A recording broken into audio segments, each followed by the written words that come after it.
सहनाववतु सहनौ भुनक्तु सह वीर्यं करवावहे तेजस्विनावधीतमस्तु मा विद्विषावहे।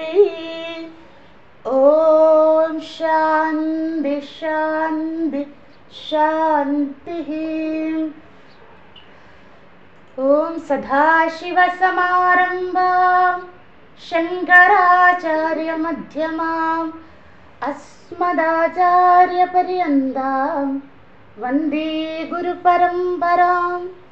श्रुतिस्मृतिपुराणानाम् आलयं करुणालयं नमामि भगवत्पादं शङ्करं लोकशङ्करं शङ्करं शङ्कराचार्यं केशवं बादरायणं सूत्रभाष्यकृतौ वन्दे भगवन्तौ पुनः पुनः। ईश्वरो गुरुरात्मेधि मूर्तिभेदविभागिने व्योमवद्व्याप्तदेहाय दक्षिणामूर्तये नमः। सच्चिदानन्दरूपाय विश्वोत्पत्त्यादिहेतवे तापत्रयविनाशाय श्रीकृष्णाय वयं नमः।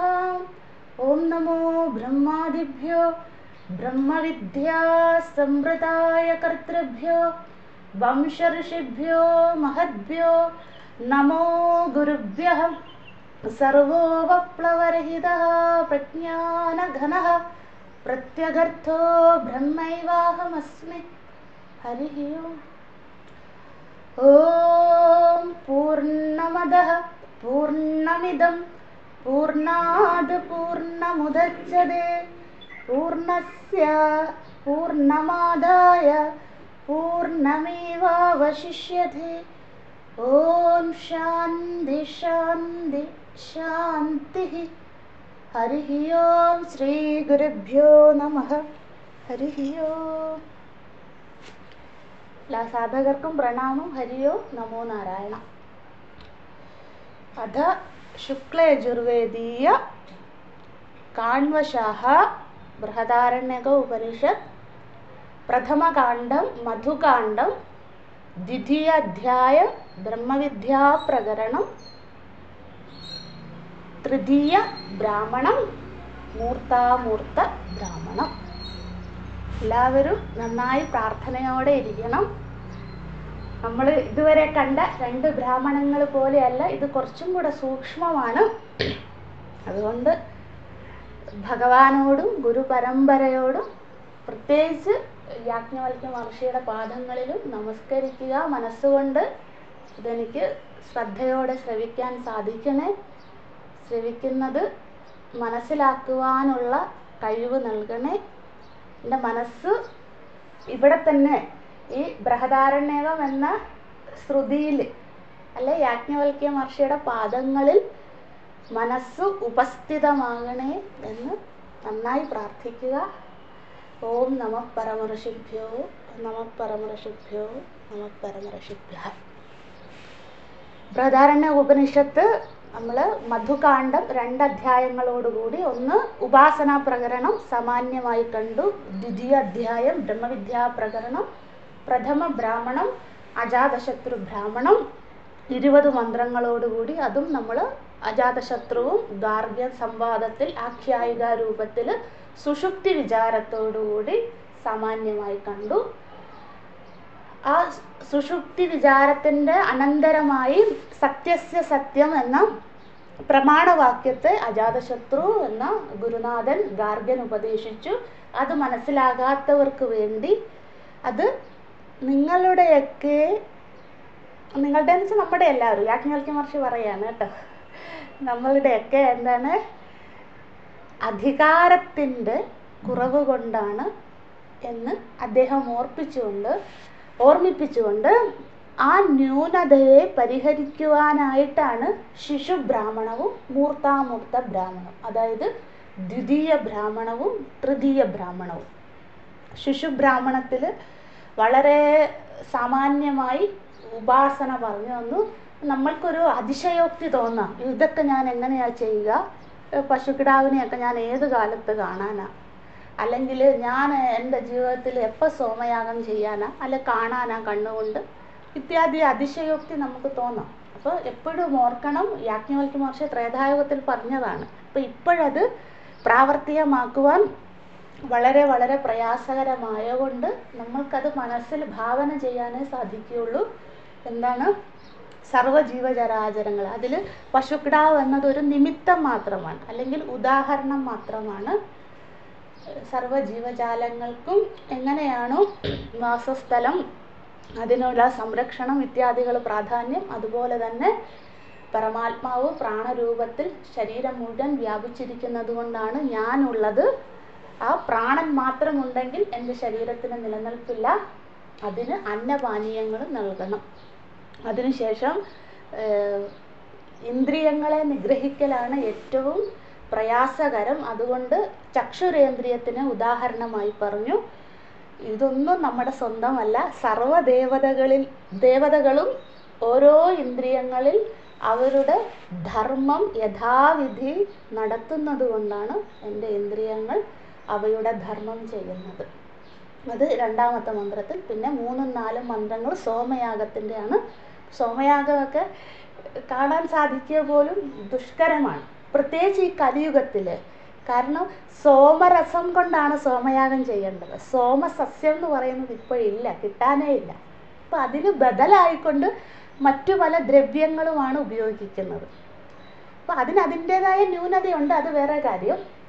പക്ഷേ അത് നമ്മളെ സംബന്ധിച്ച് അത് കാണാൻ പോലുമുള്ള പ്രയാസകരമാണ് അത്രയും. അപ്പോൾ ഞാൻ ചെയ്യുന്നില്ലല്ലോ സോമയാഗം, അങ്ങനെ ഒരു ചിന്താഗതിയോടുകൂടി ഈ ഉപാസന മാറ്റിവെക്കരുത്. നമ്മൾ ചിന്തിക്കേണ്ടത് അല്ലെങ്കിൽ ധ്യാനിക്കേണ്ടത്, ഉപാസിക്കേണ്ടത് എന്തിനെയാണ്? എല്ലാ ഇന്ദ്രിയങ്ങളിലും ആ മഹാത്മാക്കൾ അവരിരുന്ന് യജ്ഞം ചെയ്തുകൊണ്ടേയിരിക്കുകയാണ്. അതായത് അവരുടെ സാന്നിധ്യം. ഇപ്പോൾ എൻ്റെ കൂടെ ഭഗവാനുണ്ട്, മഹാത്മാക്കളുണ്ട്, ഗുരു പരമ്പര എന്നോടൊപ്പം ഉണ്ടെന്ന് പറയുമ്പോൾ ആ സാന്നിധ്യം തന്നെ മതി നമ്മൾക്ക് ചിത്തശുദ്ധി ഉണ്ടാകുവാൻ, അല്ലെ ഏകാഗ്രത ഉണ്ടാകുക. അവർ വാച്ച് ചെയ്യുന്നുണ്ട്, അല്ലേ? ശ്രോത്രേന്ദ്രിയത്തിനെ സംരക്ഷിക്കാനായിട്ട് ഇന്ന മഹാത്മാക്കളുണ്ട്, മഹർഷിമാരുണ്ട്, ഘ്രാണേന്ദ്രിയത്തിനെ സംരക്ഷിക്കുക. അപ്പം അവർ വാച്ച് ചെയ്യുന്നുണ്ട്, ഞാൻ നല്ലതേ ചെയ്യാവൂ, നല്ലതേ കാണാവൂ, ഇത്യാദി ഒരു ബോധം നമ്മളിൽ ഉണ്ടാകും. ഒരു അലേർട്ട്നെസ് നമ്മൾ പറയില്ല, അത്. അപ്പോൾ എന്താണ്, നമ്മൾ ശ്രദ്ധയോടുകൂടിയുള്ള ദിനചര്യയായിരിക്കും, ജീവിതചര്യയായിരിക്കും നമ്മൾക്ക്. അത് നമ്മൾക്ക് അധികാരത്തിന് സഹായകരമാകും. അങ്ങനെ ശിശു ബ്രാഹ്മണം കഴിഞ്ഞ് ഇനി നമ്മൾ മൂർത്താമൂർത്ത ബ്രാഹ്മണത്തിലേക്ക് പ്രവേശിക്കുകയാണ്. ദ്വിതീയോധ്യായഃ തൃതീയ ബ്രാഹ്മണഃ മൂർത്താമൂർത്ത ബ്രാഹ്മണഃ. ഇതിൽ എഴുതിക്കോളൂ, സത്യസ്യ സത്യം എന്ന പ്രമാണവാക്യത്തിൻ്റെ തുടർച്ച. അല്ലെ, നമ്മൾ എങ്ങനെയാണ് ശിശുബ്രാഹ്മണത്തിൽ എഴുതിയ അതേ കാര്യങ്ങൾ തന്നെ. എന്താണ് എഴുതിയത് ശിശുബ്രാഹ്മണത്തിൽ? നമ്മൾ ഇൻട്രൊഡക്ഷനിൽ എഴുതിയിരുന്നു, സത്യസ്യ സത്യം എന്ന പ്രമാണവാക്യം ഉൾക്കൊള്ളുവാൻ സാധിക്കാത്തവർക്കായി ഉപാസന നിർദ്ദേശിക്കുന്നു, ഓർ അധികാരപ്രാപ്തി ഓർ ചിത്തശുദ്ധി എന്ന് എഴുതി. അതേ തന്നെ, അത് തന്നെയാണ് മൂർത്താമൂർത്ത ബ്രാഹ്മണം. മറ്റു രീതിയിൽ ഉപാസന പറഞ്ഞു തരികയാണ്. സത്യസ്യ സത്യം എന്ന പ്രമാണവാക്യം ഉൾക്കൊള്ളുവാൻ സാധിക്കാത്ത സാധകർക്കായി, അല്ല സാധിക്കാത്തവർക്കായി ഉപാസന നിർദ്ദേശിക്കുകയാണ് തൃതീയ ബ്രാഹ്മണത്തിൽ, അല്ലെങ്കിൽ ഈ ബ്രാഹ്മണത്തിൽ. എന്തിന്? ഫോർ ചിത്തശുദ്ധി ഓർ അധികാരപ്രാപ്തി, അല്ലേ? അതാണ് ഒന്നാമത്തെ പോയിന്റ് നമ്മൾ പഠിക്കാൻ പോകുന്നത്. സത്യസ്യ സത്യം എന്നാണ് 2.1.20, 2.1.20 അല്ലേ? 2-ാം അധ്യായം പ്രഥമ ബ്രാഹ്മണം 20-ാം മന്ത്രം അല്ലേ? മറക്കരുത്. സത്യസ്യ സത്യം അതിൻ്റെ തുടർച്ചയാണ്. ഇതിൽ ടോട്ടൽ 6 മന്ത്രങ്ങളേ ഉള്ളൂ. Total 6 mantras. ടോട്ടൽ 6 മന്ത്രം. ഇനി തൃതീയ ബ്രാഹ്മണത്തിൻ്റെ പേരെഴുതിക്കോളൂ. മൂർത്താമൂർത്ത ബ്രാഹ്മണം.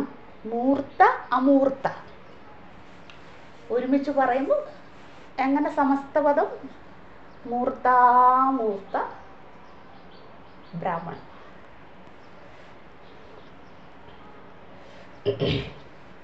എഴുതിയ അടുത്ത പോയിന്റ്.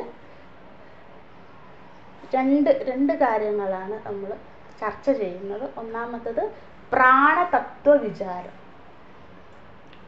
പ്രാണതത്വവിചാരം. രണ്ടാമത്തത് നേതി വിചാരം. പ്രാണതത്വവിചാരം, നേതി വിചാരം.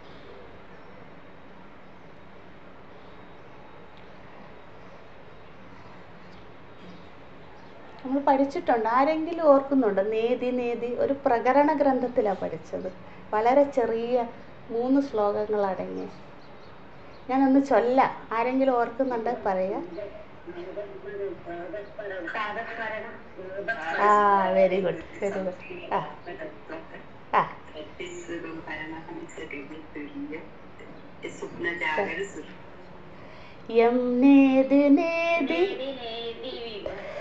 മതി ഞാൻ പറയാം. ദിഗമ അവോജുഹു തം ദേവദേവമജമച്യുതമാഹുരഗ്ര്യം. പ്രാതസ്മരാമി സ്തോത്രം ഭഗവത്പാദ ശങ്കരാചാര്യ സ്വാമികളുടെ. അവിടെയാണ് നമ്മൾ, എൻ്റെ ഓർമ്മയിൽ നേതി പഠിച്ചിട്ടുള്ളൂ. നേതി വിചാരം. അപ്പോൾ പ്രാണതത്വ വിചാരം 1, 2 നേതി. ഇനി കുറച്ച് സംസ്കൃതമുണ്ട്. സംസ്കൃതം അറിയാവുന്നവർ അതേ ഭാഷയിൽ എഴുതുക.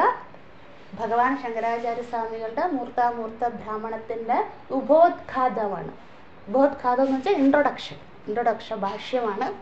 4 വരിയേ ഉള്ളൂ. എല്ലാവരും എഴുതിക്കോളും. സംസ്കൃതം അറിയാവുന്നവർ അതേപോലെ എഴുതുക, അല്ലെ മലയാളത്തിൽ എഴുതുക. മൂർത്താമൂർത്തരൂപേണ.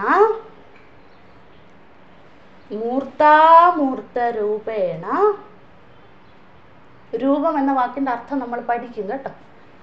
മൂർത്താമൂർത്തരൂപേണ, മൂർത്തം അമൂർത്തം എന്ന രൂപങ്ങളിൽ. അതാണ് ആ വാക്കിൻ്റെ അർത്ഥം. മൂർത്താമൂർത്തരൂപേണ അധ്യാരോപേതി. ആരോപേതി. എങ്ങനെയാ സമസ്തപദം? അധ്യാരോപേതി.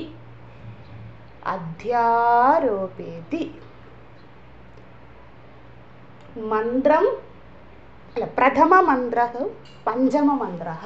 മന്ത്രം 1 തൊട്ട് 5 വരെ. പ്രഥമ മന്ത്ര ച പഞ്ചമ മന്ത്ര എന്ന് വെച്ചാൽ എന്താ? 1 മുതൽ 5 വരെയുള്ള മന്ത്രങ്ങളിൽ അധ്യാരോപമാണ് പ്രതിപാദിക്കുന്നത്. എങ്ങനെ പറയും? മൂർത്താമൂർത്തരൂപേണ അധ്യാരോപേതി പ്രഥമ മന്ത്ര ച പഞ്ചമ മന്ത്ര. പ്രഥമം എന്ന് വെച്ചാൽ 1, പഞ്ചമം എന്ന് വെച്ചാൽ 5 അല്ലേ? എല്ലാവരും ചിരിക്കണം. ഇതൊന്നും ഞങ്ങളോട് പറയേണ്ട കാര്യം, ഞങ്ങൾക്ക് ഇതൊക്കെ അറിയാം. നിങ്ങൾ എന്താ ഞങ്ങളെ കുട്ടികളായി കാണുന്നത്? ആ ഒരു ചിരിയാണ് എല്ലാവരുടെയും മുഖത്ത്. മൂർത്താമൂർത്തരൂപേണ അധ്യാരോപേതി പ്രഥമ മന്ത്ര ച പഞ്ചമ മന്ത്ര. വിരാമം, ഫുൾ സ്റ്റോപ്പ്. അടുത്ത സെന്റൻസ് നേതി ന ഇതി എന്നാണ്. ഒരുമിച്ച് എഴുതുമ്പോൾ നേതി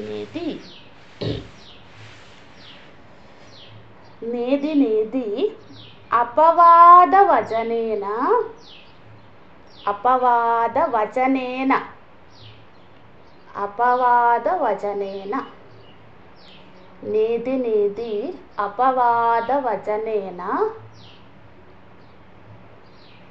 ബ്രഹ്മ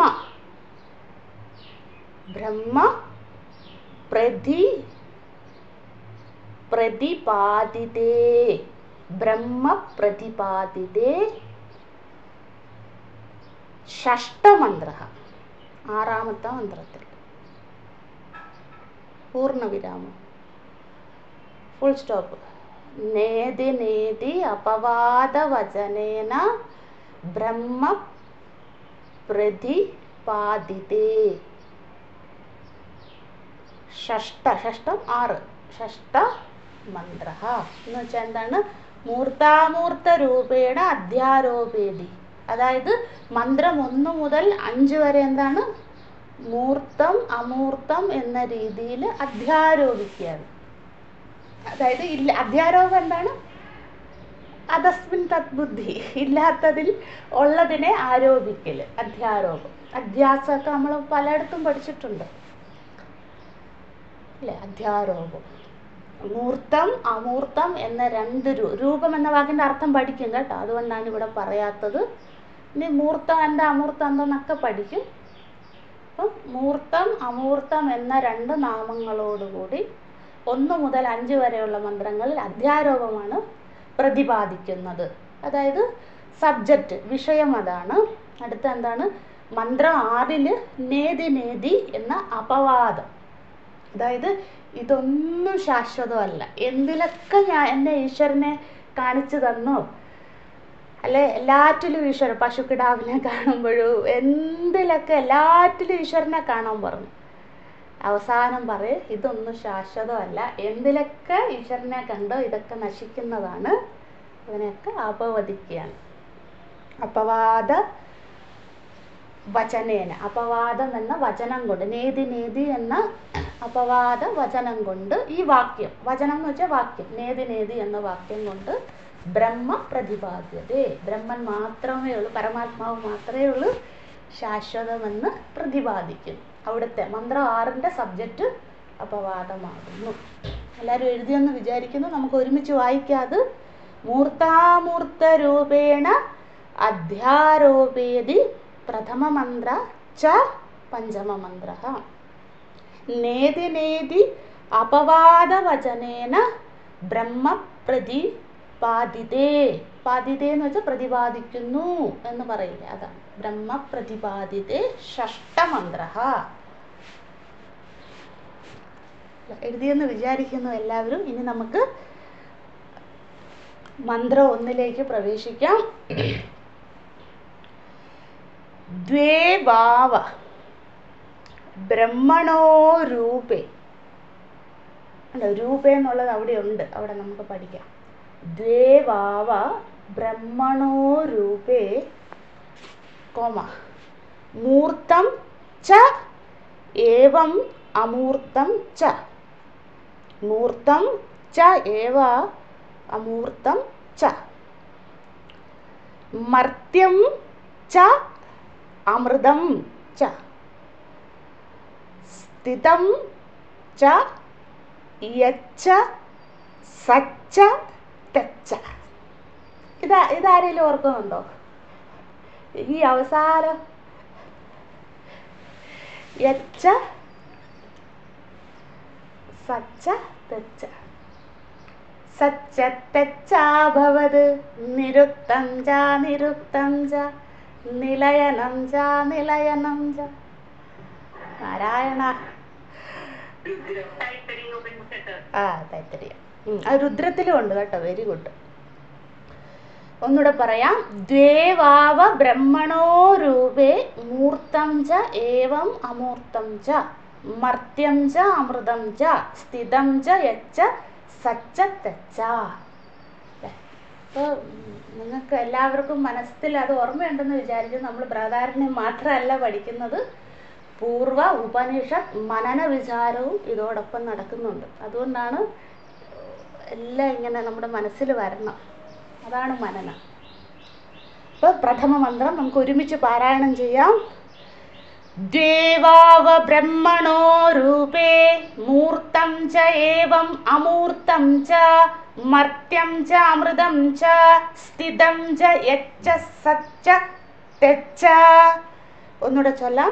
ദേവാവ ബ്രഹ്മണോ രൂപേ മൂർത്തം ച ഏവ അമൂർത്തം ച മർത്യം ച അമൃതം ച സ്ഥിതം ച യച്ച സച്ച തെച്ച. നിങ്ങൾ ആ കോളം വരച്ചിട്ടുണ്ട്, എളുപ്പമാണ് ഈ മന്ത്രം. ആ കോളത്തിൻ്റെ താഴെ സ്ഥലം ഉണ്ടെങ്കിൽ അതവിടെ കിടന്നോട്ടെ കേട്ടോ. നമുക്ക് 2-3 മന്ത്രങ്ങളിലൊക്കെ ആ കോളം ഫില്ല് ചെയ്യാം. അതായത് ഇവിടെ പറയുന്നു ദേവാവ ബ്രഹ്മണോ രൂപേ. ബ്രഹ്മന് 2 രൂപങ്ങളുണ്ടെന്ന് ഞാൻ തുടക്കത്തിലേ പറഞ്ഞു. മൂർത്താമൂർത്ത ബ്രാഹ്മണ സൂക്ഷ്മമാണ്, ശ്രദ്ധയോടെ ഇരിക്കണം. ഇത് ഉപാസന പറഞ്ഞു തരികയാണ്. അതായത് സ്ഥാവരവും ജംഗവുമായിട്ടുള്ള 2 രൂപങ്ങളുണ്ട് ബ്രഹ്മന്. അതിലെല്ലാം ഈശ്വരനെ കാണാൻ പറയാം. തൊട്ടു മുമ്പ് കുതിരയിലും അഗ്നിയിലും പ്രാണനിലും പശുക്കിടാവിലും ഒക്കെ പറഞ്ഞുള്ളൂ. ഇനി എന്താണ്, അതൊക്കെ മാറ്റിയിട്ട് നിങ്ങൾ 2ആയിട്ട് തിരിക്കാം. ശ്രദ്ധിക്കണേ, ഈ പ്രകൃതിയിൽ 2 രൂപങ്ങളേ ഉള്ളൂ. ഒന്ന് മൂർത്ത രൂപം, മറ്റൊന്ന് അമൂർത്ത രൂപം. 2 രൂപമേ ഉള്ളൂ പരമാത്മ സൃഷ്ടിയിൽ, ഈ പ്രകൃതിയിൽ. അതായത് ഈ അണ്ടകടാകം മുഴുവൻ 14 ലോകം. പ്രകൃതി എന്ന് പറഞ്ഞാൽ ഈ നമ്മൾ ജീവിക്കുന്ന പ്രകൃതിയല്ല, സർവത്തിലും 2 രൂപമേ ഉള്ളൂ. ഒന്ന് മൂർത്ത രൂപം, മറ്റൊന്ന് അമൂർത്ത രൂപം. അതാണ് ദേവാവ ബ്രഹ്മണോ രൂപേ. അപ്പം ഇവിടെ പൂർവപക്ഷി നമ്മുടെ മനസ്സിൽ തന്നെ വരണം. ബ്രഹ്മൻ എങ്ങനെ രൂപമുണ്ടാകുക അല്ലേ? നമ്മുടെ മനസ്സിൽ തന്നെ പൂർവപക്ഷി വരണം, ചോദ്യകർത്താവ് വരണം. ബ്രഹ്മൻ എങ്ങനെയാ ബ്രഹ്മൻ എങ്ങനെയാ രൂപമുണ്ടാകുക? ബ്രഹ്മണോ രൂപേ എന്ന് വെച്ചാൽ ബ്രഹ്മന് രൂപങ്ങളുണ്ട്. ദ്വേ എന്ന് വെച്ചാൽ 2 രൂപങ്ങളുണ്ട് ബ്രഹ്മന്. അപ്പം ബ്രഹ്മൻ എങ്ങനെയാ രൂപം ഉണ്ടാകുക? സാധാരണ നമ്മൾ പഠിച്ചിട്ടുണ്ട്. എത്തദ്രേശ്യം അഗ്രാഹ്യം അഗോത്രം അവർണം അല്ലേ, അചക്ഷുസ്ത്രോത്രം തദപാണിഭാവം പാദം നിത്യം വിഭും സർവഗതം സുഷൂക്ഷ്മം ഇത്യാദികൾ പഠിച്ചിട്ടുണ്ട് അല്ലേ. കാണാൻ സാധിക്കില്ല, കേൾക്കാൻ പറ്റുന്നതല്ല, അശബ്ദം സ്പർശമാണ് ബ്രഹ്മൻ. അപ്പോൾ ഇവിടെ വിരോധാഭാസമല്ലേ? ശ്രദ്ധിക്കണേ, നിങ്ങളുടെ മനസ്സിൽ തന്നെ ഈ ചോദ്യം വരണം. ബ്രഹ്മൻ എങ്ങനെയാ രൂപം ഉണ്ടാകുക? അപ്പോൾ ഇവിടെ ബ്രഹ്മൻ എന്ന് വെച്ചാൽ എന്താണ്? എഴുതിക്കോളൂ. മായാസഹിത ഈശ്വര. ഇവിടെ ബ്രഹ്മൻ എന്ന വാക്കിൻ്റെ അർത്ഥം ഈശ്വരൻ അല്ലേ. അതായത് സൃഷ്ടികർത്ത, സൃഷ്ടിസ്ഥിതി ലയകർത്ത ഈശ്വരൻ, പരമാത്മാവ് അല്ലേ. ആ ഏകനായിരുന്ന ബ്രഹ്മൻ അഹം ബഹുസ്യാം എന്ന ചിന്തയുണ്ടായി മായയെ സൃഷ്ടിച്ചു. മായയോടുകൂടി ഇരുന്ന് എല്ലാറ്റിനെയും സൃഷ്ടിച്ചു. നമ്മൾ പ്രശ്നോപനിഷത്തിൽ പഠിച്ചതാണ് അത്, ആ ഈശ്വരൻ. അപ്പോൾ ഇവിടെ ബ്രഹ്മൻ എന്ന വാക്കിൻ്റെ അർത്ഥം നിർഗുണ നിരാകാര ബ്രഹ്മനല്ല. ഇവിടെ എന്താണ്? ഈശ്വരനാണ്. മായാസഹിത ഈശ്വര അല്ലേ ബ്രഹ്മൻ. ദേവാവ ബ്രഹ്മണോ രൂപ എന്ന് വെച്ചാൽ ഈശ്വരന് സൃഷ്ടി നടത്തിയപ്പോൾ ഈശ്വരൻ 2 രൂപങ്ങളെ സൃഷ്ടിച്ചിട്ടുള്ളൂ. ആ രൂപങ്ങൾ ഇനിയും പറയുകയാണ്. ഇനി രൂപം എന്ന വാക്കിൻ്റെ അർത്ഥം വേണ്ടവർ എഴുതുക. രൂപം എന്ന വാക്കിൻ്റെ നിരുക്തം പരിഭാഷ എന്താണ്? രൂപ്യതേ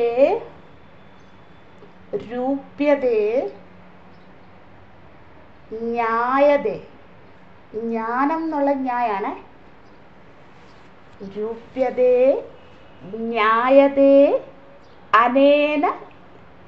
അനേന ഇതി രൂപം. വെറുതെ എഴുതി വെച്ചോളൂ. ഇതൊക്കെ സൂക്ഷ്മമായി നമ്മുടെ മനസ്സിൽ ശുഭവാസന വളർത്തുകയാണ് അല്ല, അതൊക്കെ അവിടെ കടന്നോളൂ. അതുകൊണ്ട് എഴുതി വെച്ചോളൂ. രൂപ്യതേ ന്യായതേ അനേന ഇതി രൂപം. അല്ലെ രൂപഹ എന്നും പറയും. വിസർഗം ഇടുന്നതും തെറ്റൊന്നുമില്ല, മകാരത്തോടുകൂടി അവസാനിപ്പിച്ചാലും തെറ്റൊന്നുമില്ല. രൂപഹ ഓർ രൂപം. രൂപ്യതേ ജ്ഞായതേ അനേന ഇതി രൂപം എന്ന് വെച്ചാൽ എന്താണ്? ഇംഗ്ലീഷ് വേണ്ടവർക്ക് പറയാം, എഴുതിക്കോളൂ. That by which to be known, that by which to be known. ആ വാക്കിൻ്റെ അർത്ഥമാണ് രൂപ്യതേ ന്യായ അനേത. That by which to be known എന്ന് വെച്ചാൽ എന്താ? അറിയപ്പെടുന്നത് എന്തിനാലാണോ,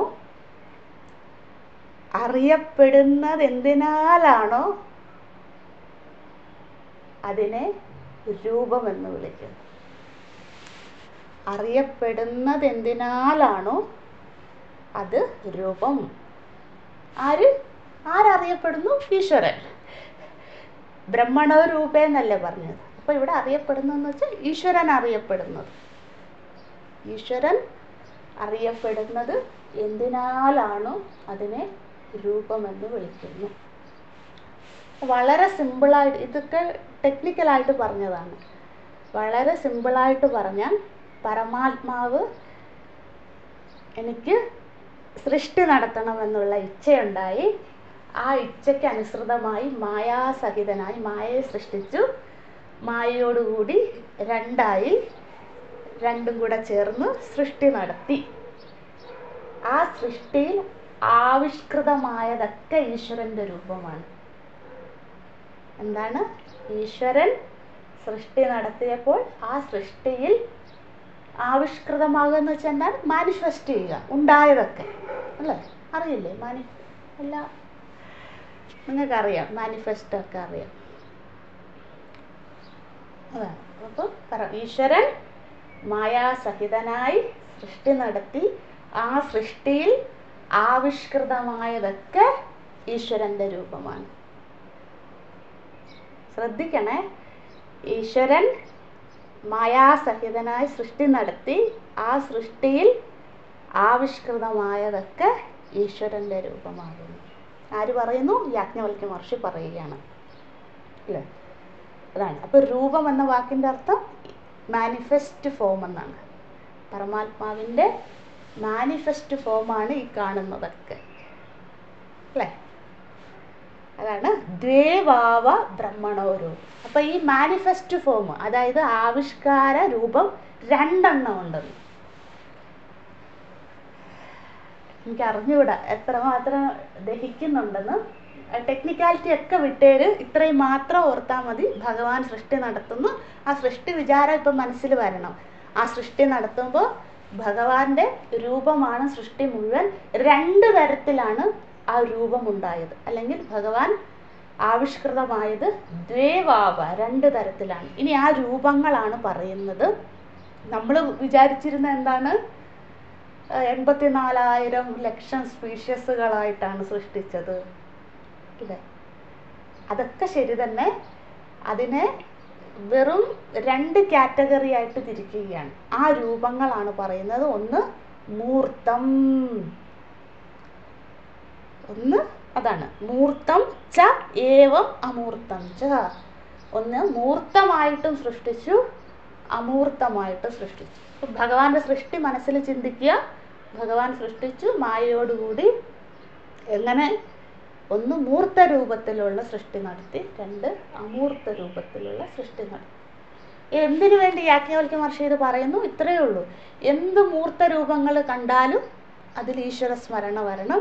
എന്ത് അമൂർത്ത രൂപങ്ങൾ കണ്ടാലും അതിൽ ഈശ്വര സ്മരണ വരണം. ഇതൊക്കെ ഭഗവാന്റെ സൃഷ്ടിയാണ് എന്ന് നനച്ചാൽ അത് ഉപാസനയായി. ആ ഉപാസന നമുക്ക് സത്യസ്യ സത്യം എന്ന പ്രമാണവാക്യം ഉൾക്കൊള്ളുവാനുള്ള അധികാരത്തെ നേടിത്തരും. ഇതാണ് അദ്ദേഹത്തിൻ്റെ ലക്ഷ്യം അല്ലേ? അപ്പം നമ്മളാൽ കഴിയും വിധം അദ്ദേഹത്തിനെ പിന്തുടരുക. മൂർത്തം ച ഏവം അമൂർത്തം ച. ഇനി മൂർത്തം എന്ന വാക്കിന് അതിൻ്റെ അർത്ഥങ്ങളാണ് അദ്ദേഹം പറഞ്ഞു പോകുന്നത്. എന്തൊക്കെയാണ് ഈ മൂർത്തം, എന്തൊക്കെയാണ് ഈ അമൂർത്തങ്ങൾ? അതിനെയാണ് നമ്മൾ രണ്ട് ടേബിളാക്കി എഴുതിയിരിക്കുന്നത്. മർത്യം ച അമൃതം ച എന്ന് വെച്ചാൽ മൂർത്തം എന്നാൽ മർത്യമാകുന്നു. എന്താണ് മൂർത്ത വസ്തുക്കൾ അല്ലെങ്കിൽ മൂർത്ത സൃഷ്ടി എന്താണ്, അമൂർത്ത സൃഷ്ടി എന്താണ് അല്ലേ? ചിലപ്പം ബോറടിച്ചേക്കാം ഈ വാക്കുകൾ.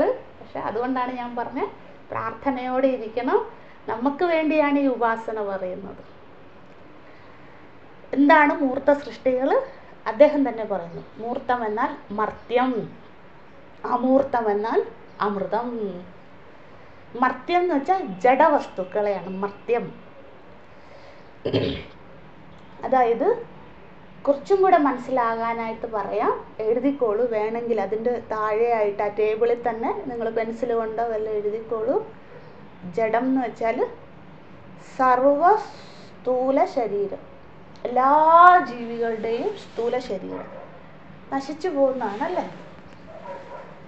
അല്ലേ? സ്ഥൂല ശരീരം നശിക്കാത്ത ഈ ലോകത്ത് ആരുമില്ല. പുൽക്കൊടി മുതൽ നമ്മളെല്ലാവരും, നമ്മുടെയൊക്കെ സ്ഥൂല ശരീരം ഒരു കുറച്ച് വർഷങ്ങളൂടെ കഴിയുമ്പോൾ ഭസ്മാന്തം ശരീരം അല്ലേ ആകും. അപ്പം അതാണ് മർത്യം എന്ന വാക്കിൻ്റെ അർത്ഥം. ജഡം, ജഡം എന്നാൽ സർവ സ്ഥൂല ശരീരം, എല്ലാ സർവ ജീവ സ്ഥൂല ശരീരം, എല്ലാ ജീവികളുടെയും സ്ഥൂല ശരീരം നശിക്കുന്നതാണ്. ആ സൃഷ്ടി നടത്തി, നശിക്കുന്നവയെ സൃഷ്ടിച്ചു. ഇനി അടുത്തത് എന്താണ്? അമൃതം. അടുത്ത വാക്കല്ലേ? അപ്പൊ അടുത്ത കോളത്തിലേക്ക് കണ്ണു പോവുക. അമൂർത്തം എന്താണ്? അമർത്യം എന്ന് വെച്ചാൽ എന്തായിരിക്കും? സാധാരണ അമൃതം എന്ന വാക്കിന് ഇമ്മോർട്ടൽ എന്നുള്ള അർത്ഥമാണ്. ഇവിടെ ആ അർത്ഥമല്ല, എഴുതിക്കോളൂ. അമൃതം എന്ന വാക്കിന് സൂക്ഷ്മ ശരീരം എന്ന അർത്ഥം. ഭഗവാൻ എല്ലാ ജീവികളെയും നശിക്കുന്ന അവരുടെ സ്ഥൂല ശരീരത്തെ സൃഷ്ടിച്ചു മൂർത്ത രൂപത്തിൽ. ഭഗവാൻ എല്ലാ ജീവികളെയും അവരുടെ സൂക്ഷ്മ ശരീരത്തെ സൃഷ്ടിച്ചു അമൂർത്ത രൂപത്തിൽ. അതിന് അമൃതം എന്ന് പറയുന്നു. നമുക്ക് ഈ എങ്ങനെയാ നമ്മൾ അമൃതമാകുക, അമൃത സ്വരൂപികളാകുക, ഇമ്മോർട്ടൽ ആകുക? ജ്ഞാനേന അമൃതം അല്ലേ? ജ്ഞാനേന അമൃതം, അജ്ഞാനേന കാലം മൃതം. മനസ്സിലാകുന്നുണ്ടോ ഭഗവാന്? നമുക്ക് ജ്ഞാനം ഉദിച്ചാലേ നമ്മളൊക്കെ അമൃത സ്വരൂപികളാകുകയുള്ളൂ. അജ്ഞാന കാലത്തോളം നമ്മൾ എന്താണ്? നമ്മൾ മൃതസ്വരൂപികളാണ്. അത് വിട്ടേര്, ഞാനിവിടെ ഓർമ്മിപ്പിച്ചെന്നേ ഉള്ളൂ. ഇവിടെ ഇത്രയും മാത്രം ഓർത്താൽ മതി. അമൃതം എന്ന വാക്കിൻ്റെ അർത്ഥം സൂക്ഷ്മ ശരീരമാണ്. അമൃതം എന്നത് സൂക്ഷ്മ ശരീരം. അതായത് ഇത്രയേ ഉള്ളൂ. ഭഗവാൻ മൂർത്തത്തിനെ, മൂർത്ത പ്രപഞ്ചത്തെ സൃഷ്ടിച്ചു, അമൂർത്ത പ്രപഞ്ചത്തെ സൃഷ്ടിച്ചു. മൂർത്ത പ്രപഞ്ചം എന്ന സ്ഥൂല ശരീരം, അമൂർത്ത പ്രപഞ്ചം എന്ന സൂക്ഷ്മ ശരീരം. അതിനോടൊപ്പം കാരണ ശരീരവും ഉണ്ട് കേട്ടോ. സൂക്ഷ്മ ശരീരത്തിന് ഒറ്റയ്ക്ക് നിലനിൽപ്പില്ല. ഇവർ രണ്ടുപേരും ട്വിൻസാണ്, സൂക്ഷ്മ കാരണ ശരീരം. അതറിയാം, നമ്മൾ പഠിച്ചിട്ടുണ്ട്. മൂർത്തം ച അമൂർത്തം ച അല്ലേ? ഇപ്പം മൂർത്തം ച ഏവം അമൂർത്തം ച മർത്യം ച അമൃതം ച. അപ്പം ഭഗവാൻ രണ്ട് സൃഷ്ടി എവിടം വരെയായി? മർത്യവും അമൃതവും. അതായത് സ്ഥൂല ശരീരത്തെ സൃഷ്ടിച്ചു, സൂക്ഷ്മ ശരീരത്തെ സൃഷ്ടിച്ചു. ഇനി അടുത്തത് സ്ഥിതം ച യച്ച സച്ചത്തച്ച. സ്ഥിതം, സ്ഥിതം എന്ന വാക്കിൻ്റെ അർത്ഥം പരിച്ഛിന്നം. അവിടെ എഴുതിയിട്ടുണ്ട്, നോക്കുക. സ്ഥിതം എന്നാൽ പരിച്ഛിന്നം. അതായത് ഭഗവാൻ സൃഷ്ടിച്ച സ്ഥൂല ശരീരങ്ങളൊക്കെ പരിച്ഛിന്നമാകുന്നു. എന്തിനു വേണ്ടി ഇത് പറയുന്നു? എനിക്ക് ഏറ്റവും കൂടുതൽ ഇഷ്ടം സ്ഥൂല ശരീരത്തിനെയാണ്. നമ്മളിനി മൈത്രേയി ബ്രാഹ്മണത്തിൽ പഠിക്കും, ആത്മനസ്തു കാമായ സർവം പ്രിയം ഭവതി. എനിക്ക് ഏറ്റവും ഇഷ്ടം നിനക്ക് തന്നെയാ മൈത്രേയി എന്ന് യാജ്ഞവൽക്യ മഹർഷി പറയുന്നുണ്ട്. അപ്പം നമുക്ക് ഈ ജഡത്തിനോടാണ് ഏറ്റവും താതാത്മ്യം. അതുകൊണ്ട് യാജ്ഞവൽക്യ മഹർഷി പറയുകയാണ്, നിങ്ങൾ ഈ ജഡ ശരീരത്തിൻ്റെ പുറകെ പോകരുത്, അത് പരിച്ഛിന്നമാണ്. പരിച്ഛിന്നം എന്ന വാക്ക് അറിയാമല്ലോ എല്ലാവർക്കും, ലിമിറ്റഡ് ആണ്. അതിനെ ഒരിക്കലും നമുക്ക് എല്ലാ കാലവും നിലനിർത്തുവാൻ സാധ്യമല്ല. അതുകൊണ്ട് അത് പരിച്ഛിന്നമാകുന്നു. പരിച്ഛിന്നമായ സൃഷ്ടിയെ നടത്തി. ഇനി അടുത്ത എന്തായിരിക്കും? അതിൻ്റെ നേരെ വിപരീതം എതെന്ന് വെച്ചാൽ അതെന്നാണ് അർത്ഥം. ഇവിടെ മറ്റതിനെയും, ഇതിനെ അമൂർത്തത്തെയും സൃഷ്ടിച്ചു. ഏത്? സൂക്ഷ്മ ശരീരം. അപ്പോൾ ഏതെന്ന വാക്കിൻ്റെ അവിടെ അർത്ഥം എന്തായിരിക്കും? സൂക്ഷ്മ ശരീരം. അതെന്താണ്? അപരിച്ഛിന്നമാണ്. അതിനെ നമുക്ക് പെട്ടെന്നൊന്നും ഇല്ലാണ്ടാക്കാൻ സാധിക്കില്ല, അല്ലേ? ഞാനിപ്പോൾ ഒരു സന്യാസിയായിട്ട് സ്ഥൂല ശരീരത്തിൽ ജീവിക്കുന്നു. കുറച്ച് നാളുകൾ കൂടെ കഴിഞ്ഞാൽ ഇത് പോകും, സ്ഥൂല ശരീരം പോകും. പക്ഷെ എൻ്റെ സൂക്ഷ്മ ശരീരം നശിക്കുമോ? ഇല്ല. അതെന്ത് ചെയ്യും? അത് വീണ്ടും അടുത്ത ശരീരത്തിനെ എടുക്കും, അല്ലേ? നമ്മൾ പുനർജന്മ സിദ്ധാന്തികളല്ലേ നമ്മൾ, അല്ലേ? സൂക്ഷ്മകാരണ ശരീരങ്ങൾ നശിക്കുന്നില്ല, സ്ഥൂല ശരീരം മാത്രമേ നശിക്കുന്നുള്ളൂ. നായായിട്ടൊരു സ്ഥൂല ശരീരം, പശുവായിട്ടൊരു സ്ഥൂല ശരീരം, അല്ലേ? പക്ഷിയായിട്ടൊരു സ്ഥൂല ശരീരം, മനുഷ്യനായിട്ടൊരു സ്ഥൂല ശരീരം. അതൊക്കെ എടുത്തെടുത്ത് നമ്മൾ സ്ഥൂല ശരീരങ്ങൾ ഇങ്ങനെ മാറ്റിക്കൊണ്ടേയിരിക്കുന്നു. പക്ഷെ സൂക്ഷ്മകാരണ ശരീരങ്ങൾ നശിക്കുന്നില്ല. എനിക്ക് അറിഞ്ഞൂടാ, ഈ കുറച്ച് അമ്മമാരുണ്ട് ബൃഹദാരണ്യം ആദ്യമായിട്ട് പഠിക്കാൻ വന്നത്. അവർക്ക് എനിക്ക് അറിഞ്ഞൂടാ എത്രമാത്രം ഉൾക്കൊള്ളുമെന്ന്. പക്ഷെ വിഷമിക്കരുത്, നമ്മൾ മുന്നോട്ട് പോവുക. പലയിടത്തും നമ്മൾ പഠിച്ചിട്ടുണ്ട്, അല്ലേ? വിവേക ചൂടാമണി, വേദാന്തസാരമൊക്കെ എടുത്ത് ഇടയ്ക്ക് നോക്കണം, വായിക്കണം കേട്ടോ. അതിനകത്ത് ഈ ടെക്നിക്കാലിറ്റി മുഴുവൻ പഠിച്ചതാണ്. എന്താണ് പഠിച്ചത്? സ്ഥൂല ശരീരം മാറിക്കൊണ്ടേയിരിക്കും, സൂക്ഷ്മ കാരണ ശരീരങ്ങൾക്ക് മാറ്റമില്ല. അതാണ് പ്രാരാബ്ധത്തോടു കൂടി നമ്മൾ വരുന്നത്. ആ പ്രാരാബ്ധം പുതിയ ശരീരത്തിലേക്ക്, പുതിയ സ്ഥൂല ശരീരത്തിലേക്ക് പ്രവേശിക്കുന്നു. ആ പ്രാരാബ്ധം അനുസരിച്ച് നമ്മൾ വീണ്ടും സുഖദുഃഖം പുണ്യഭാവം അനുഭവിച്ചുകൊണ്ട് വീണ്ടും തുടരുന്നു.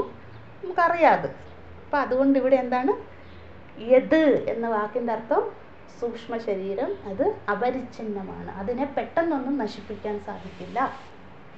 സൂക്ഷ്മ ശരീരത്തിനെ എങ്ങനെ നശിക്കും? സൂക്ഷ്മ ശരീരം, അതാണ് ഞാൻ മുമ്പേ പറഞ്ഞത്, ജ്ഞാനേന മൃതം അജ്ഞാനേന അമൃതം. അതായത് അജ്ഞാനം ഉണ്ടാകുമ്പോഴേ, അജ്ഞാനദശയിൽ നശിക്കില്ല. അജ്ഞാനകാലത്ത് സൂക്ഷ്മകാരണ ശരീരം നശിക്കില്ല.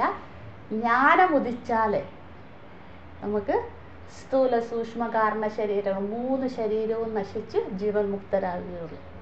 അതുവരെ ഈ സൂക്ഷ്മ ശരീരം എന്തൊക്കെയാണ്? മനബുദ്ധി ചിത്ത അഹങ്കാരം, അല്ലേ?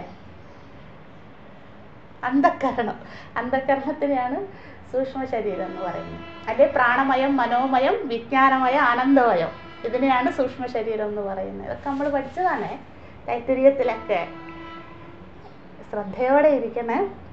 ഇതിനെ നശിപ്പിക്കാൻ സാധിക്കില്ല. അത് ഇത്രയേ ഉള്ളൂ. ഭഗവാൻ മൂർത്തമായിട്ടും അമൂർത്തമായിട്ടും സൃഷ്ടി നടത്തി. മൂർത്ത സൃഷ്ടി എന്ന് വെച്ചാൽ സ്ഥൂല ശരീരങ്ങളുടെ സൃഷ്ടി, അമൂർത്ത സൃഷ്ടി എന്ന് വെച്ചാൽ സൂക്ഷ്മ ശരീരങ്ങളുടെ സൃഷ്ടി. സ്ഥൂല ശരീരം ജഡമാണ്, സൂക്ഷ്മ ശരീരം ജഡമല്ല, അജഡമാണ്. സ്ഥൂല ശരീരം പരിച്ഛിന്നമാണ്. കാരണം എപ്പോൾ വേണമെങ്കിലും, അടുത്ത നിമിഷം വേണമെങ്കിലും ഇത് നമ്മുടെ കയ്യിൽ നിന്ന് പോകാം, ഈ സ്ഥൂല ശരീരം. പക്ഷെ സൂക്ഷ്മ ശരീരത്തിനെ പെട്ടെന്ന് നമുക്ക് ഉപേക്ഷിക്കാൻ സാധിക്കില്ല. ജ്ഞാനം കൊണ്ട് മാത്രമേ സാധിക്കൂ. അതുകൊണ്ടാണ് ഇതിനെ അപരിച്ഛിന്നമെന്ന് വിളിക്കുന്നത്. നമോ നാരായണ. സ്ഥിതം ച യച്ഛ സച്ചത്തച്ച.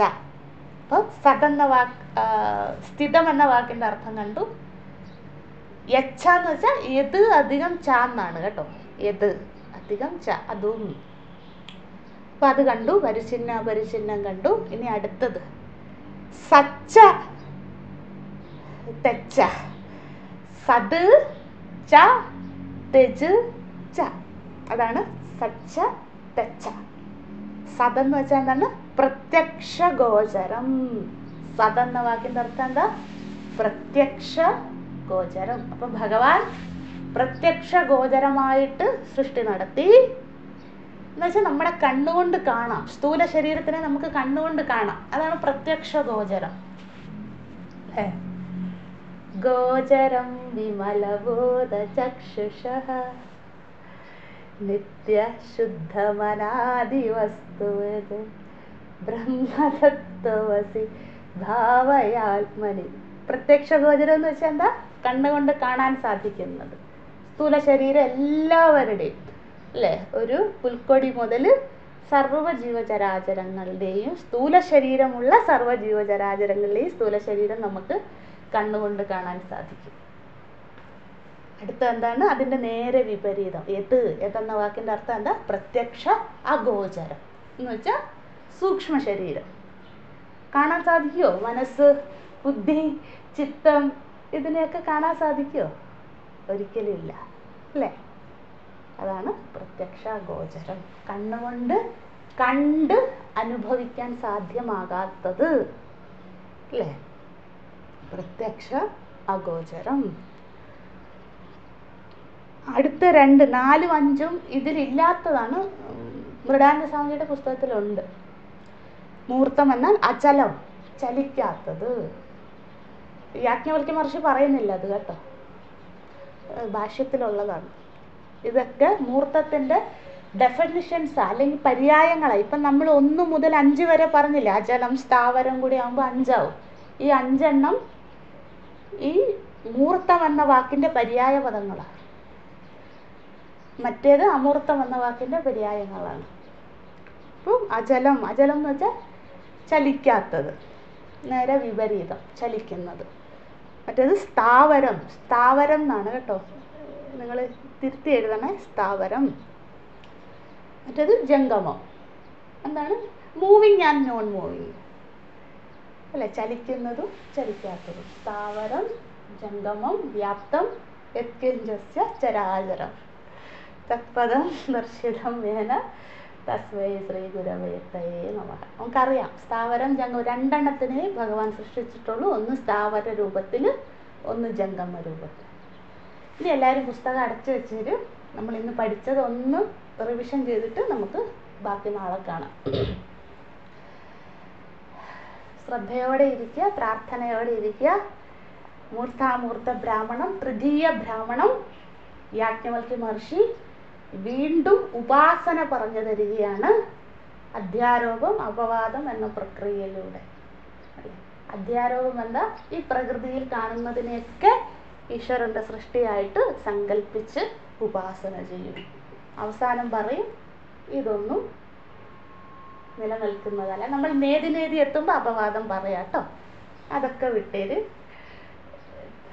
തൃതീയ ബ്രാഹ്മണം യാജ്ഞവൽക്യ മഹർഷി 6 മന്ത്രങ്ങളോട് കൂടിയാണ് പറയുന്നത്. 1 മുതൽ 5 വരെയുള്ള മന്ത്രങ്ങൾ. ഭഗവാൻ എന്തിനെയൊക്കെ സൃഷ്ടിച്ചോ അതിനെയൊക്കെ 2 രൂപത്തിൽ സൃഷ്ടിച്ചിട്ടുള്ളൂ. ഇനി ആ എന്തിനെയൊക്കെയാ സൃഷ്ടിച്ചെന്നാണ് അടുത്തടുത്ത മന്ത്രങ്ങളിൽ പറയുന്നത്. ഇനി നമ്മൾ പഞ്ചമഹാഭൂതങ്ങൾ, ആകാശം, വായു, അഗ്നി, അതെല്ലാം പറയും. അങ്ങനെ അതൊക്കെ മൂർത്തത്തിൻ്റെ കൂടെയും അമൂർത്തത്തിൻ്റെ കൂടെയും അതിനെ കാറ്റഗറൈസ് ചെയ്തിട്ട് ഇനി എല്ലാറ്റിനെയും വിട്ടേരും. പലതായി കാണുന്നത് വിട്ടേക്ക, ഉപേക്ഷിക്കാൻ പറയുകയാണ്. എന്നിട്ട് 2 ആയിട്ട് കാണും. ഒന്ന് മൂർത്ത രൂപത്തിൽ, മറ്റൊന്ന് അമൂർത്ത രൂപത്തിൽ. മൂർത്തം എന്നാൽ സ്ഥൂല ശരീരം, അമൂർത്ത എന്നാൽ സൂക്ഷ്മ ശരീരം. ഈ 2നെയേ ഈശ്വരൻ സൃഷ്ടിച്ചിട്ടുള്ളൂ. ഇവിടെ ബ്രഹ്മൻ എന്ന വാക്കിൻ്റെ അർത്ഥം ഈശ്വരൻ എന്നാണ്. കാരണം നിർഗുണ നിരാകാരനായ ബ്രഹ്മന് സൃഷ്ടി നടത്താൻ സാധിക്കില്ല. അതുകൊണ്ട് ഇവിടെ ബ്രഹ്മൻ എന്ന വാക്കിൻ്റെ അർത്ഥം ഈശ്വരൻ എന്നാണെന്ന് ഭഗവാൻ ഭാഷ്യത്തിൽ പറയുന്നു. ആ ഈശ്വരൻ ദ്വേരൂപേ 2 രൂപങ്ങൾ കൈക്കൊണ്ടു. ഒന്നാമത്തെ രൂപത്തിൻ്റെ പേരാണ് മൂർത്ത രൂപം, രണ്ടാമത്തെ രൂപത്തിൻ്റെ പേരാണ് അമൂർത്ത രൂപം. മൂർത്തം എന്നാൽ ജഡം, നശിക്കുന്നതൊക്കെ മൂർത്തങ്ങൾ, സ്ഥൂല ശരീരങ്ങൾ. അടുത്തത് ഭഗവാൻ അപ്പോൾ സ്ഥൂല ശരീരങ്ങൾ മുഴുവൻ സൃഷ്ടിച്ചു. മനസ്സിലിങ്ങനെ ചിന്തിക്കുക, ഭഗവാൻ മായാസഹിതനായിട്ടിരുന്ന് സൃഷ്ടി നടത്തുന്നു. എന്തിനെ? ജഡങ്ങളെയൊക്കെ സൃഷ്ടിച്ചു, അതായത് നശിക്കുന്ന സ്ഥൂല ശരീരങ്ങളെയൊക്കെ സൃഷ്ടിച്ചു. പിന്നെ അടുത്തത് എന്താണ്? അമൂർത്തങ്ങളെ സൃഷ്ടിച്ചു, അതായത് സൂക്ഷ്മ ശരീരങ്ങളെ, നശിക്കാത്തവയെ സൃഷ്ടിച്ചു. ഈ 2 വിധത്തിലാണ് സൃഷ്ടി നടത്തിയത്. ആ സൃഷ്ടികർത്താവ് മൂർത്ത രൂപത്തിലും അമൂർത്ത രൂപത്തിലും എല്ലാറ്റിലും വ്യാപിച്ചിരിക്കുന്നു. അപ്പോൾ ഇവിടെ ഈ മൂർത്താമൂർത്ത ബ്രാഹ്മണത്തിൽ നമ്മൾ എങ്ങനെയാണ് ഉപാസന ചെയ്യുക? ഇത്രയേ ഉള്ളൂ. ഈ പ്രപഞ്ചത്തിൽ കാണുന്ന സർവ്വറ്റിനെയും മൂർത്തമായിട്ടും അമൂർത്തമായിട്ടും നമ്മൾ തന്നെ മനസ്സിൽ വേർതിരിക്കുക. ഇപ്പോൾ ഒരു നായക്കുട്ടിയെ കണ്ടെന്ന് വെച്ചു, ഒരു ഉദാഹരണം പറയുകയാണ്. അപ്പോൾ ഇത് ഭഗവാന്റെ സൃഷ്ടിയാണ്, ഇതിനൊരു സ്ഥൂല ശരീരമുണ്ട്. ഒരു 10-15 വയസ്സാകുമ്പോൾ അത്രയൊക്കെ ഉള്ളു അല്ലേ നായക്കുട്ടിക്ക് ആയുസ്, അല്ലെ ഒരു 20 വയസ്സാകുമ്പോൾ ആ സ്ഥൂല ശരീരം നശിക്കും. പക്ഷെ അതിൻ്റെ ഉള്ളിലൊരു ആത്മാവുണ്ട്, സൂക്ഷ്മ ശരീരമുണ്ട്. അത് ഈ സ്ഥൂല ശരീരം നശിച്ചാലും അത് നശിക്കില്ല. ആ നായ്ക്കുട്ടി ആ സൂക്ഷ്മ ശരീരം എടുത്തുകൊണ്ട് എന്താണ് അടുത്തൊരു ജീവനിലേക്ക് പ്രവേശിക്കും, അതിൻ്റെ പ്രാരാബ്ധം അനുസരിച്ച് അല്ലേ. അപ്പം അങ്ങനെ ഓരോ ജീവിയെ കാണുമ്പോഴും ഭഗവാൻ 2 തരത്തിലാണ് സൃഷ്ടി നടത്തിയിരിക്കുന്നത്. ഒന്ന് ജഡമായിട്ടും മറ്റൊന്ന് അജഡമായിട്ടും. ഇത് രണ്ടുമാണ് ഭഗവാന്റെ സൃഷ്ടി. ഇത് രണ്ടിലും പരമാത്മാവുണ്ട് എന്ന് നിനച്ചാൽ നിരൂപിച്ചാൽ അത് ഉപാസനയായി. അതാണ് മൂർത്താമൂർത്ത ബ്രാഹ്മണത്തിൻ്റെ ലക്ഷ്യം. ഇനി നമ്മൾ 2ഉം 3ഉം ഇനിയുള്ള മന്ത്രങ്ങളിൽ ഇപ്പം കാറ്റഗറൈസ് ചെയ്തില്ലേ, മൂർത്ത ഇതാണ് അമൂർത്ത ഇതാണ്. അതുപോലെ ഇനിയും വരും. അടുത്തത് ആകാശം വായു അഗ്നി, അതിനെ മൂർത്തമായിട്ട് പറയും, മറ്റേ അമൂർത്തമായിട്ട്. അങ്ങനെ അങ്ങനെ അങ്ങനെ ഡിവൈഡ് ചെയ്ത് ആകാശം കാണുമ്പോൾ അഗ്നി കാണുമ്പോൾ വായു കാണുമ്പോൾ ഇതൊക്കെ മൂർത്തത്തിൻ്റെ കൂടപ്പെടുത്താം, മറ്റേതിനെ അമൂർത്തത്തിൻ്റെ കൂടപ്പെടുത്താം. അങ്ങനെ എന്ത് കണ്ടാലും ഞാൻ 2ആയിട്ടേ ഇനിയും കാണുള്ളൂ എന്ന് മൂർത്തമായിട്ടോ അമൂർത്തമായിട്ടോ കാണും. അല്ലെങ്കിൽ സ്ഥാവരമായിട്ടോ ജംഗമമായിട്ടോ ഞാൻ കാണും. സ്ഥാവരത്തെ സൃഷ്ടിച്ചതും ഈശ്വരൻ തന്നെ, ജംഗമങ്ങളെ സൃഷ്ടിച്ചതും ഈശ്വരൻ തന്നെ. അപ്പോൾ എല്ലാറ്റിലും ഇപ്പോൾ ഞാൻ ഇനി വേറെ വേറെ കാണണ്ട. യാജ്ഞവൽക്യ മഹർഷി കുറച്ചും കൂടെ സിമ്പിളാക്കി തരികയാണ്. ഇനി അശ്വത്തിനെ കാണുമ്പോൾ മാത്രം ഉപാസന ചെയ്യണ്ട, പശുക്കിടാവിനെ കാണുമ്പോൾ മാത്രം ഉപാസന ചെയ്യണ്ട, ഒക്കെ വിട്ടേരും. ഇനി മനസ്സിൽ 2 വിചാരമേ ഉള്ളൂ. ഒന്ന് മൂർത്ത വിചാരം, മറ്റൊന്ന് അമൂർത്ത വിചാരം. ഇത് 2 കാണുമ്പോഴും ഇത് 2ഉം ഉള്ളു പ്രപഞ്ചം മുഴുവൻ. അത് 2ഉം കാണുമ്പോൾ ഈശ്വര സൃഷ്ടിയാണ്. അത് ആ വിധം ഉപാസന നമുക്ക് ചിത്തശുദ്ധി നേടിത്തരും, അധികാരം നേടിത്തരും. ആ അധികാരത്വത്തിലൂടെ നമുക്ക് സത്യസ്യ സത്യം എന്ന പ്രമാണവാക്യം ഉൾക്കൊള്ളാൻ സാധിക്കും. അതാണ് ഇനി അദ്ദേഹത്തിൻ്റെ ലക്ഷ്യം. ബാക്കി നമുക്ക് നാളെ കാണാം. ഓം നമഃ പരമർഷിഭ്യോ നമഃ പരമർഷിഭ്യോ നമഃ പരമർഷിഭ്യോ. എല്ലാവരും വീണ്ടും ഞാൻ ഓർമ്മിപ്പിക്കുകയാണ്, നമുക്ക് മുന്നോട്ട് പോകണമെങ്കിൽ ഉപാസന കൂടിയേ തീരൂ. നിങ്ങളുടെ പ്രാർത്ഥനയോടൊപ്പം യാജ്ഞവൽക്യ മഹർഷിയോടും പ്രാർത്ഥിക്കുക, എനിക്കിത് മനസ്സിലാക്കി തരണേ അല്ലേ. അദ്ദേഹത്തിന് സാഷ്ടാംഗം എന്നും നമസ്കരിക്കുക. എങ്കിലേ ഇനി 10-36 ബ്രാഹ്മണമുണ്ട്, അറിയില്ല എപ്പം തീരുമെന്ന്. അപ്പം നമ്മൾ പഠിക്കുന്ന 1ാമത്തെ ബ്രാഹ്മണമൊക്കെ മറന്നു പോകും. അതുകൊണ്ട് എനിക്കിത് ഓർമ്മയിൽ വെച്ച് തരണേ, ശ്രദ്ധയോടെ തുടരുവാൻ സാധിക്കണേ എന്നുള്ള പ്രാർത്ഥന എപ്പോഴും നിങ്ങളുടെ സന്ധ്യാനാമങ്ങളിലും പ്രഭാതനാമം എപ്പോഴൊക്കെയാണോ ഉപാസന ചെയ്യുന്ന ആ സമയത്തൊക്കെ യാജ്ഞവൽക്യ മഹർഷിയെയും കൂടെ പ്രാർത്ഥനയിൽ ഉൾപ്പെടുത്തുക. നമോ നാരായണ. ഓം നമോ ബ്രഹ്മാദിഭ്യോ ബ്രഹ്മവിദ്യാ സംവൃതായ കർത്തൃഭ്യോ വംശഋഷിഭ്യോ മഹദ്ഭ്യോ നമോ ഗുരുഭ്യഃ. സർവോപപ്ലവരഹിതഃ പ്രജ്ഞാനഘനഃ പ്രത്യഗർത്ഥോ ബ്രഹ്മൈവാഹമസ്മി. ഓം പൂർണ്ണമദഃ പൂർണ്ണമിദം പൂർണ്ണാത് പൂർണ്ണമുദച്യതേ പൂർണ്ണസ്യ പൂർണ്ണമാദായ പൂർണ്ണമേവാവശിഷ്യതേ. ഓം ശാന്തി ശാന്തി ശാന്തി. ഹരി ഓം. ശ്രീ ഗുരുഭ്യോ നമഃ. ഹരി ഓം.